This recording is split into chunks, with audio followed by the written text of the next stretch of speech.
And we are live. Welcome, mystery and thriller fans. I'm your on-air host, Sara DiVello, and I am so excited to host the incredible Rebecca Starford all the way from Brisbane, Australia, my former home away from home, here to tell us about her brand new book, An Unlikely Spy. Rebecca, welcome. Tell us about this book. Hey, Sarah, thank you for having me, and thanks to everyone for tuning in. So An Unlikely Spy, I've got my copy here as well. So it's set in London across two periods, 1939, during the first year of the Second World War, and then 1948. And so we move back and forward between those times. And really it's an exploration of a young woman called Evelyn Barley's experiences being recruited into the intelligence agency in Britain, MI5, and her role in various operations, which includes, the primary one of the story is the infiltration of a far-right pro-German fascist group. And her job is to infiltrate this group and adopt the identity of one of these members in order to flush them out and expose them. What Evelyn finds challenging is that, really because of her own upbringing, which I'm sure we'll talk about a little bit more, and the way that she's developed into a young woman herself, she finds herself quite compromised and uncertain and really on the cusp of a really kind of huge moral reckoning as we reach, the kind of closure of the book as to what to do. And it's really an exploration of what betrayal is in the context of this big global event that we know being World War II, but also personal betrayals, that she experiences and enacts along the way through her work. Ooh, well, I can't wait to get into every single bit of it because there's a lot to talk about here. But first, I just want to welcome everyone who's watching with us on Facebook and YouTube. Gail saying hi. It's 2 for Tuesday. Gail, welcome back. Top community member. They're always fabulous to have you. So if you've been here before, you know how this works. And if you're new, we're so excited to have you. Here's how it works. Every Tuesday, I give you two, as Gail said, 2 for Tuesday, 2 fabulous thriller authors who talk about their books, who tell us about their fabulous books. And this is your chance to ask them anything about their writing, about their book, about the process, about the research, whatever is weighing on your mind. Let the questions flow.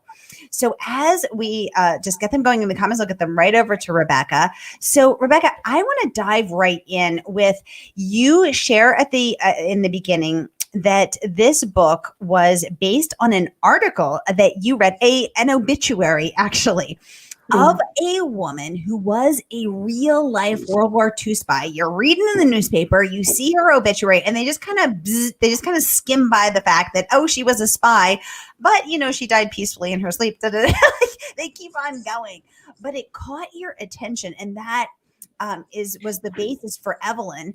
And so let's start there. Walk us through it. You're having your morning tea, you're reading the paper. Bring us back to that moment. Yeah, I should say I don't normally read obituaries over morning tea. It's not my kind of general reading habits. But no, I did come across this article. And yeah, like you say, what struck me was the casual nature of, the reference. I think because the woman who died had been so modest and sort of self-effacing about her achievements. So it was a very short obituary in the Telegraph, which happened to mention, sort of very close to this woman's death, that she had told, very close family and friends that, oh, by the way, I had actually been recruited into the intelligence agency. I had participated in covert operations where I was parachuted into German-occupied France. I did this, I did that, and then when the war ended, I just went back to my normal life.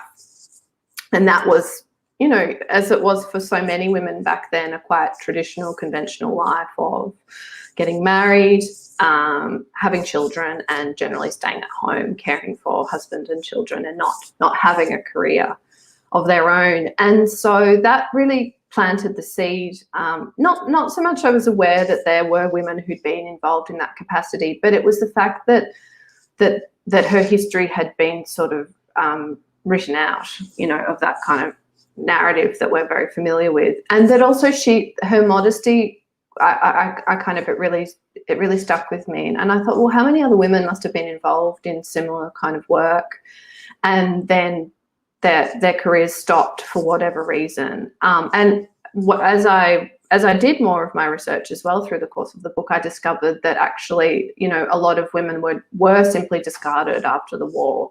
There was this active kind of severing of their employment opportunities, because when the men were returning, they needed to take the places of the women. The women had stepped up in their absence, and then, things had to return to normal as such. And so, yeah, that really was that kind of, I suppose, fire for me. I wanted to explore, who else might be out there, what kind of work they'd been doing, and I wanted to, not necessarily in a kind of revisionist sense, but, so much of historical fiction is about finding stories of marginalised or forgotten individuals or groups of people, and kind of returning them to our kind of consciousness. And so, Evelyn, in a small way, kind of taps into that story. And you talk about how that started you thinking about, well, what kind of a person would be drawn to this incredibly dangerous, incredibly scary work?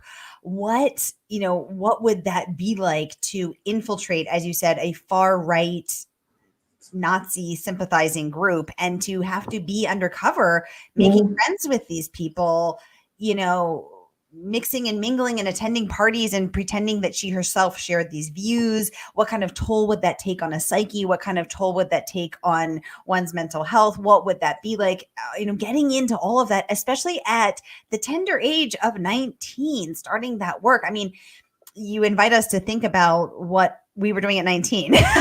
It wasn't that. Walk us through that. What did you find in your research? Yeah, so I think those were the questions, that you just sort of mentioned that were going through my head. Okay, so what kind of person gets involved with that kind of work? And I think initially had the perception or the assumption that, when we think about spies, we think of very suave, sophisticated, quite kind of elusive, opaque kind of people. I mean, this is, how we imagine them sort of written into films or other books. And I suppose there is an element of those sort of attributes as well. But what I did before I started building Evelyn up as a character, I went and looked at, okay, well, how, the kind of like, how do you become a spy, at the beginning of World War II? And what was really fascinating was the MI5, in about the year before war was declared, were not particularly organised in their recruitment.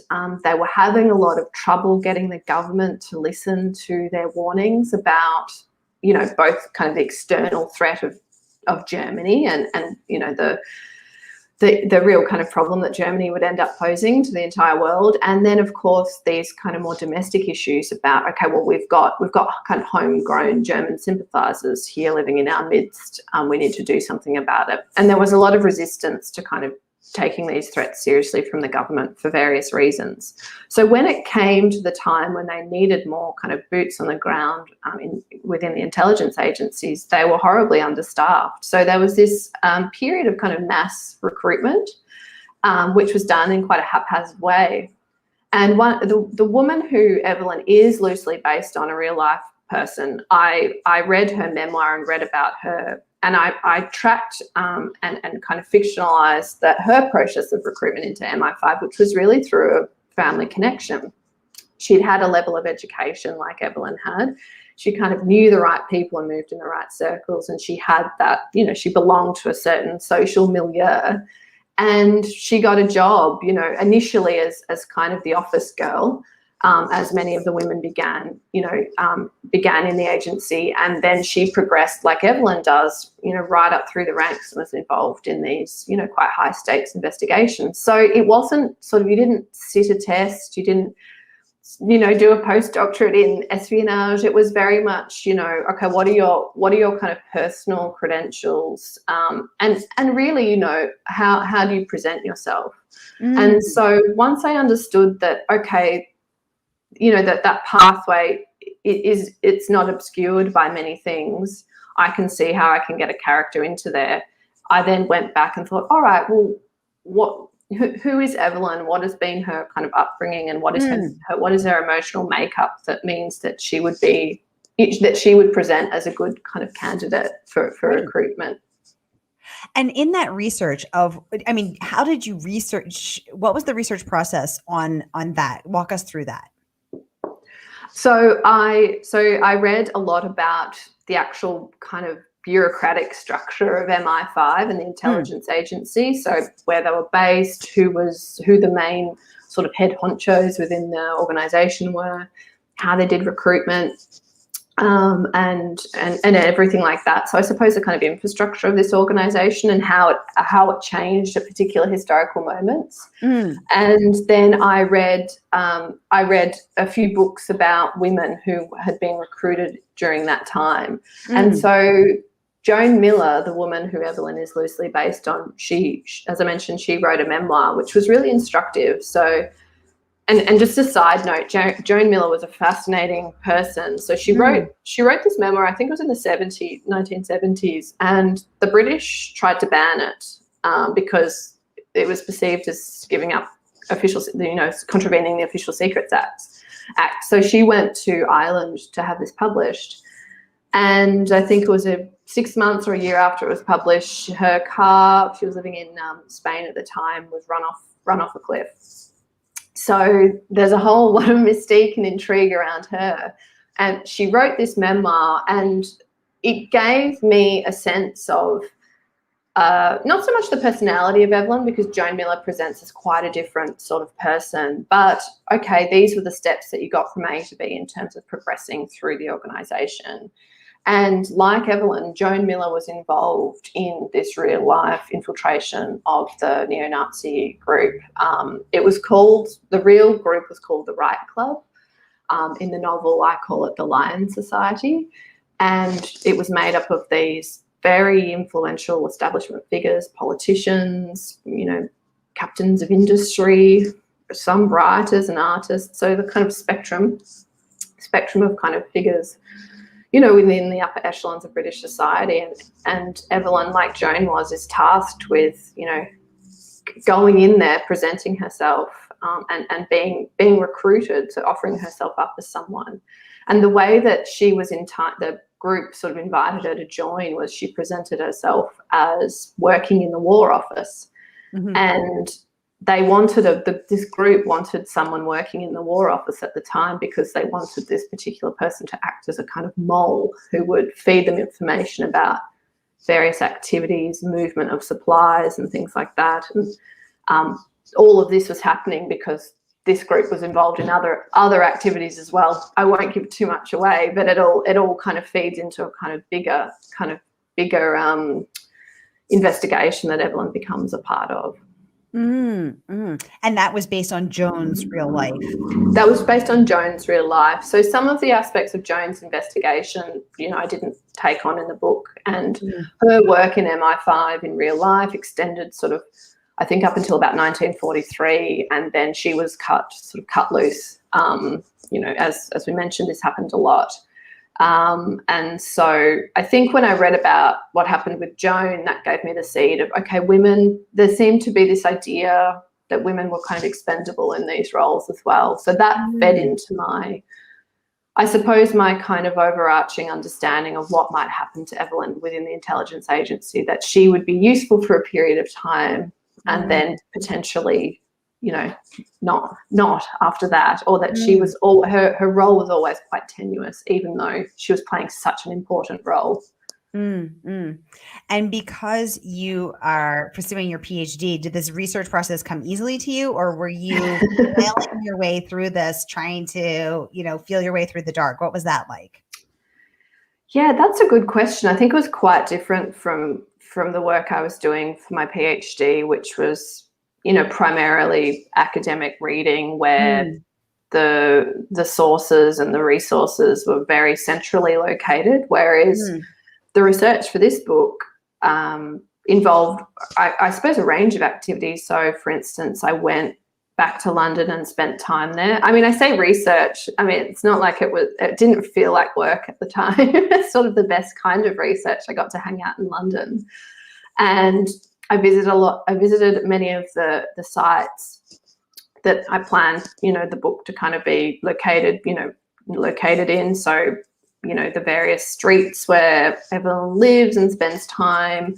I travelled out to Oxford and visited the college that she went to. I mean, Oxford doesn't feature heavily in the book, but I did that kind of work. I went to Lewis, which is the town sort of about half an hour from Brighton, where she grows up, and I went and spent time there and walked up and looked at the house that I imagined she lived in. So I based that on a kind of an actual house that exists there, and immersed myself in the place. I mean, you can't go back in time, obviously, with when we're producing historical fiction, but you can. I find being in the place very helpful, and I took a lot of notes and took photos and everything like that. But one of the things that was really useful was going to the National Archives in Kew, and the government had recently declassified a range of transcripts of interrogations that MI5 had done in the early years of the war with suspected German spies. And that was just, these documents are really interesting. They're very bureaucratic, and they're just this transcript of the interview. So you get this sort of strange tone and the voice of the interrogator. But it gave me really interesting insight into the mindset of the intelligence service at the time, and where they perceived the threat, and what happened to people who were, assumed to be spies, and everything like that. So that was a really rich and useful experience. And, going through these actual documents really, that gives you that sort of feeling like you're being transported back in time, where you're actually looking at these materials that were produced back then. So that was just fantastic and useful. So all of that kind of then fed into the book, and reading a lot about food and clothing and everything like that, because of course, everything's different back then. So those layers that you need to kind of work into the text to make them as authentic as possible. I mean, there's a lot of smoking and drinking in the book. I mean, I just don't know. I'm not sure why Evelyn isn't kind of constantly coughing or hungover or whatever, but obviously they had greater stamina back then. I have wondered that. How come nobody was ever hungover? Or I guess they just, they're kind of, in Australia we call it being match fit. I'm not sure if you've got the equivalent. It's where you kind of you're ready to go in the drinking game. So whereas I couldn't keep up with Evelyn if I had to do that. Yeah, I would be a terrible wreck. But how fascinating that you got to read those transcripts of actual interrogations that had been recently declassified. I mean, it must have been so cool and eerie. It was great. And, there was, I turned up at the archives, and it was this funny experience. I sort of got there and I said, well, what do I do? What do I do? How do I worked out how to look up the kind of numbering for the particular documents that I wanted, but I didn't know how to get them, what to do. So I really had to kind of go over to one of the wonderful archivists and sort of plead ignorance and help. And when she worked out I was Australian, I think she felt sorry for me. So she was very, very helpful. And then it was so wonderful though. They brought it over in this sort of box, and it was just, the whole thing was just magical. And, you're sort of surrounded by other people doing their own research as well. And you take it out of the box and you put it here. And if you want to, you can photograph it and do all of that. But it was just the whole thing. It was just a really, really interesting process as well. And I mean, there are so many wonderful resources as well that we can tap into as well now, which is so helpful. So I mean, it's it kind of illuminated for me again how important archives and libraries are when it comes to being able to kind of recreate particular eras.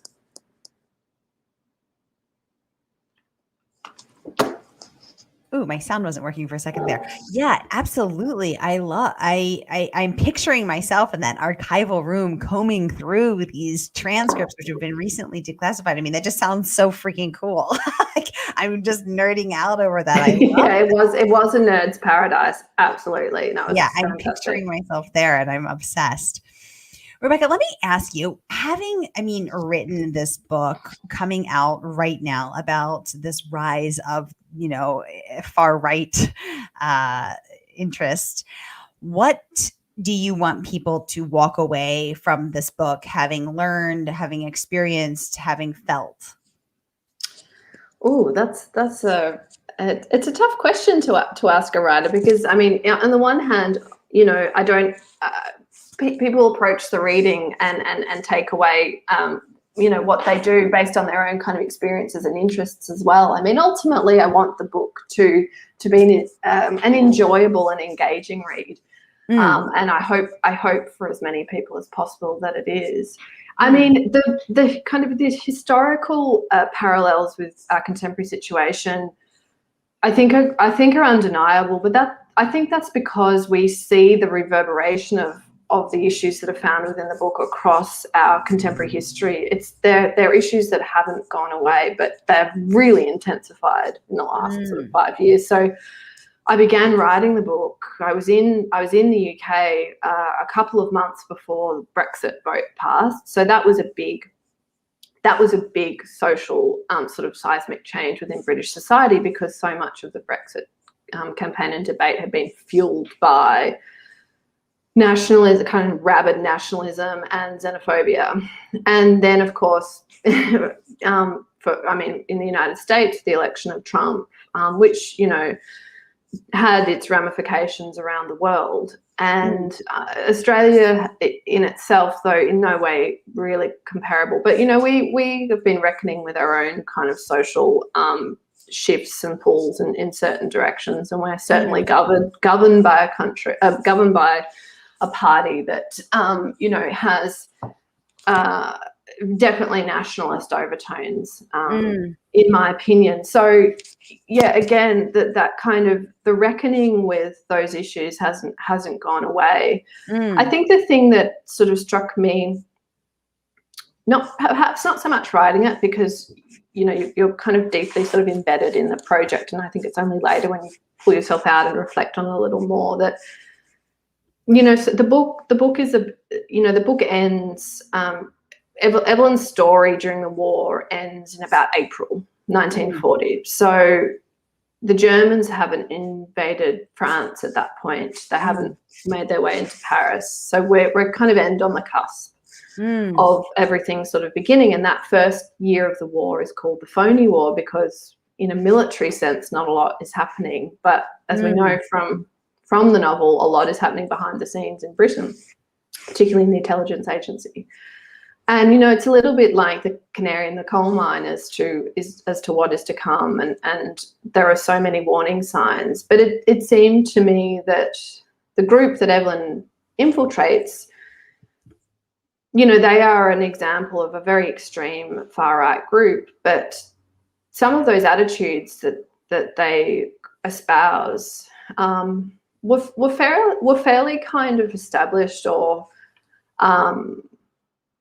kind of what widely spread ideas, particularly about. I mean, Britain has a long-standing problem with anti-Semitism that it hasn't really reckoned with mm, I think, in a kind of sophisticated or meaningful way. mm, And so to see the way that the intelligence agency responds to one group for its this allegiance to sort of Hitler, but ignoring the other aspects of what's going on in society more generally, seems to me to be a warning as to the rise of nationalism and what can happen if it sort of goes unchecked. So yeah, definitely you can read it through the lens of that. But going back to your question of what readers might take away, I mean, I hope that the novel presents as a portrait and an in-depth study of a young woman who finds herself, she is in many ways a very unlikely candidate for this role mm, of being a spy involved in some really high stakes operations. But on the other hand, the decisions that she makes, even as an adolescent, primes her for, you know, this role where Evelyn's background means that, you know, she's elevated from her modest beginnings. She's a scholarship student, and she's kind of catapulted into a new social world of rich and powerful people. And there she makes the connections that enable her to go on and get this job in MI5. But she never really belongs. She doesn't belong in this new, you know, upper echelons society world, and she really no longer belongs in her old world, the world of her parents. So she's sort of somewhat trapped. And yeah, the novel reckons with what that does to her, and how outwardly she presents as, you know, this intelligent, sophisticated, ambitious sort of person, but she's quite hollow on the inside, and that hollowness causes her a lot of trouble later, because she doesn't have that kind of moral foundation, or that real sense of herself and her own drive that enables her to make good decisions. And I think a lot of us can identify with that at different stages of our life, when most of us aren't put in, you know, high stakes espionage operations at the same time.